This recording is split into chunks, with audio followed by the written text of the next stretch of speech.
नमस्कार, स्वागत है आपका। आप देख रहे हैं द न्यूज और मैं रानी गुप्ता आपके साथ। चुनावों की तारीखें नजदीक है, लेकिन वार पलटवार का सिलसिला थमने का नाम नहीं ले रहा है। आपको बता दें कि पिछले दिनों प्रियंका गांधी वाड्रा मध्य प्रदेश पहुंची थी और यहां पर उन्होंने ज्योतिरादित्य सिंधिया को लेकर के बड़ा बयान दिया, जिसके बाद ज्योतिरादित्य सिंधिया ने सीधे तौर पर प्रियंका गांधी वाड्रा पर न सिर्फ पलटवार किया, बल्कि कांग्रेस सरकार में लगाई गई इमरजेंसी के दौरान की भी स्थिति याद दिला दी। आपको बता दें कि मध्य प्रदेश विधानसभा चुनाव प्रचार के आखिरी दिन बुधवार को कांग्रेस की वरिष्ठ नेता प्रियंका गांधी वाड्रा ने ज्योतिरादित्य सिंधिया पर जमकर निशाना साधा।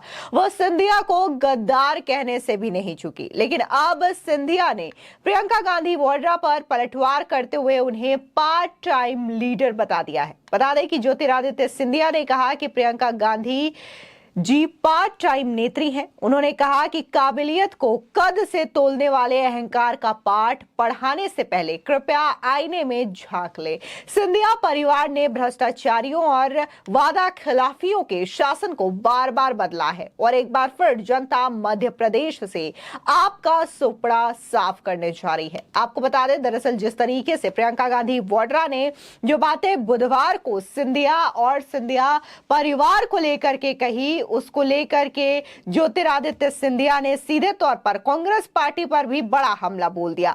उन्होंने अपने सोशल मीडिया साइट एक्स पर पोस्ट करते हुए कहा कि किस परिवार के सपूतों ने अफगानों से लेकर मुगलों और अंग्रेजों तक से भारत माता की रक्षा के लिए जान की कुर्बानी दी थी, और किसने चीन से भारत की रक्षा करना तो दूर, उन्हें भारतीय जमीन ही भेंट के रूप में दे दी थी। किस परिवार की दूसरी पीढ़ी ने सत्ता के लोभ में इमरजेंसी लगाई थी। आज भी किस परिवार की वर्तमान पीढ़ी स्वयं विदेशी मंचों पर जाकर देश को बदनाम कर रही है। सिंधिया ने कहा कि काबिलियत को कद से तोलने वाले अहंकार का पाठ पढ़ाने से पहले कृपया स्वयं आईने में झांक ले। आपको बता दें कि जिस तरीके से ज्योतिरादित्य सिंधिया ने न सिर्फ पूर्व प्रधानमंत्री पंडित जवाहरलाल नेहरू का जिक्र किया, बल्कि इसी के साथ ही इंदिरा गांधी के द्वारा लगाई गई इमरजेंसी और इसी के साथ ही बाद की पीढ़ी यानी कि राहुल गांधी पर भी कटाक्ष करते हुए उनके जो हालिया के बयान होते हैं, जहां पर वो विदेशी धरती पर जा करके देश की सरकार के खिलाफ, देश के खिलाफ कई सारे ऐसी बातें रखते हैं जिससे कि भारत की छवि को धूमिल करने का प्रयास किया जा सके। तो इन तमाम चीजों को लेकर के ज्योतिरादित्य सिंधिया ने न सिर्फ प्रियंका गांधी वाड्रा पर कटाक्ष किया, बल्कि पूरे के पूरे कांग्रेस पार्टी पर भी एक बड़ा प्रश्न चिन्ह खड़ा कर दिया। आपको बता दें, दरअसल अपने भाषण के दौरान ग्वालियर चंबल कहने वाली प्रियंका गांधी वाड्रा जी को मेरे परिवार पर आक्रमण करने के लिए भी एक पर्चे पर लिखी लाइनों की जरूरत पड़ी। उनकी सोच और ग्वालियर चंबल को लेकर समझ कितनी है, इसका अंदाजा भी इसी बात से लगाया जा सकता है। ग्वालियर चंबल की जनता से मेरा अनुरोध है कि इस अपमान और निम्न स्तर के भाषण का जवाब 17 नवंबर को अपना मतदान करके जरूर दे और कांग्रेस पार्टी को सबक भी सिखाएं। आपको बताते हैं कि आखिर प्रियंका गांधी वाड्रा ने ऐसी क्या बातें कही थी जिसको लेकर के ये जो सियासी जुबानी जंग है वो शुरू हो चुकी है प्रियंका गांधी वाड्रा और ज्योतिरादित्य सिंधिया के बीच में। दरअसल मध्य प्रदेश की दातिया विधानसभा सीट पर कांग्रेस पार्टी के उम्मीदवार के लिए प्रचार करने पहुंची प्रियंका गांधी ने कहा था कि बीजेपी के सारे नेता विचित्र टाइप के हैं। एक तो सिंधिया जी हैं, उनके साथ मैंने यूपी में काम किया। क्या है कि वे कद में थोड़े छोटे पड़ गए हैं, लेकिन अहंकार में वाह भाई वाह। यानी कि सीधे तौर पर यहां पर प्रियंका गांधी वाड्रा ने ज्योतिरादित्य सिंधिया को अहंकारी, घमंडी करार दिया था, जिसके बाद ही ज्योतिरादित्य सिंधिया ने यह बड़ा पलटवार किया। पहले सुनिए आखिर दतिया में प्रियंका गांधी वाड्रा ज्योतिरादित्य सिंधिया और उनके परिवार के खिलाफ क्या कह रही हैं। इनके जो सारे नेता है ना, बड़े विचित्र टाइप के नेता है। पहले तो हमारे सिंधिया जी, जानते हैं, मैंने उनके साथ यूपी में काम किया। अब क्या है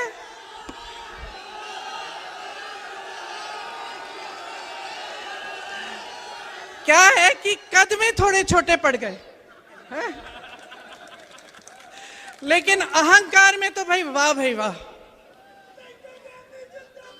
जब हम काम कर रहे थे यूपी में, हम यूपी में काम कर रहे थे तो देखो यूपी वालों की, तो हम भी यूपी के हैं, आदत है हम लोग शिकायत, गुस्सा, नाराजगी सब निकाल देते हैं। महाराज बोलने की आदत नहीं है।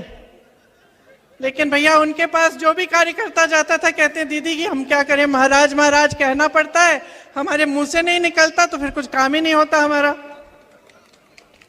वैसे उन्होंने अपने परिवार की परंपरा अच्छे से निभाई है। विश्वासघात तो बहुतों ने किया है, लेकिन इन्होंने ग्वालियर और चंबा की जनता के साथ विश्वासघात किया है। आपके पीठ में छुरा भोंका है, बनी बनाई सरकार को गिरा दिया, और वो बनी बनाई सरकार आपकी थी, आपने वोट दिया था उसके लिए। 3.5 साल से इस सरकार ने आपको 21 रोजगार दिए हैं। वो सरकार कांग्रेस की थी। मैंने जैसे कहा, छत्तीसगढ़ में देखिए बेरोजगारी का दर क्या है, आप ही के साथ धोखा हुआ है। आपको बता दें, इसी के साथ ही अपने इस भाषण में प्रियंका गांधी वाड्रा ने सीधे तौर पर कहा कि हम यूपी में काम कर रहे थे, यूपी से हम भी हैं।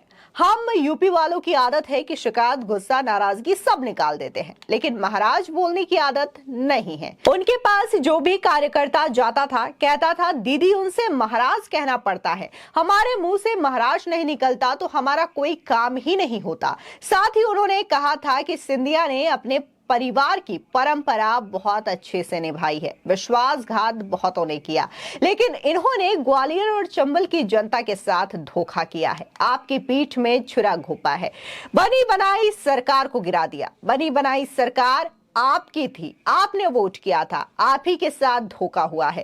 3 साल से सरकार ने कितना रोजगार दिया, छत्तीसगढ़ में जाकर देखिए रोजगार की दर क्या है। आपको बता दें, दरअसल गुना शिवपुरी लोकसभा सीट से चुनाव लड़ने वाले ज्योतिरादित्य सिंधिया जब कांग्रेस में थे तब उनकी गिनती बेहद मजबूत नेताओं में होती थी। मनमोहन सिंह की सरकार में वो मंत्री भी रहे। 2018 के विधानसभा चुनाव में कांग्रेस की जीत का श्रेय भी सिंधिया को दिया गया, लेकिन वे सीएम नहीं बन पाए। 2018 में मध्य प्रदेश में कांग्रेस की जीत हुई, कमलनाथ के नेतृत्व में कांग्रेस की सरकार बनाई गई, लेकिन 1.5 साल के अंदर ही मार्च 2020 में ये सरकार अल्पमत में आ गई। कारण थे ज्योतिरादित्य सिंधिया। सिंधिया ने कांग्रेस छोड़ने का ऐलान कर दिया। मार्च 2020 में सिंधिया ने कांग्रेस से इस्तीफा दे दिया। सिंधिया के समर्थन में कांग्रेस के 18 विधायकों ने कांग्रेस और अपनी विधायकी छोड़ दी। जिन 8 विधायकों ने अपनी विधानसभा सदस्यता से इस्तीफा दिया था, उनमें से 6 राज्य सरकार में कैबिनेट मंत्री थे। 18 विधायकों के इस्तीफे के बाद आंकड़ा बढ़कर के 22 हो गया था, जिस कारण कमलनाथ सरकार गिर गई। यह पहला मौका था जब सिंधिया ने कांग्रेस को अपना कद दिखाया। वहीं मध्य प्रदेश में उपचुनाव हुए और सिंधिया के समर्थक विधायकों को बीजेपी से टिकट मिला। अधिकांश विधायक चुनाव जीते और सभी को मंत्री पद मिला, और मध्य प्रदेश की बीजेपी सरकार में ग्वालियर चंबल क्षेत्र में नेताओं को तवज्जो भी मिला। ज्योतिरादित्य सिंधिया बीजेपी में शामिल हुए तब पार्टी ने उन्हें राज्यसभा सांसद बनाया। उसके बाद सिंधिया को मनचाहा केंद्रीय मंत्रालय भी मिला।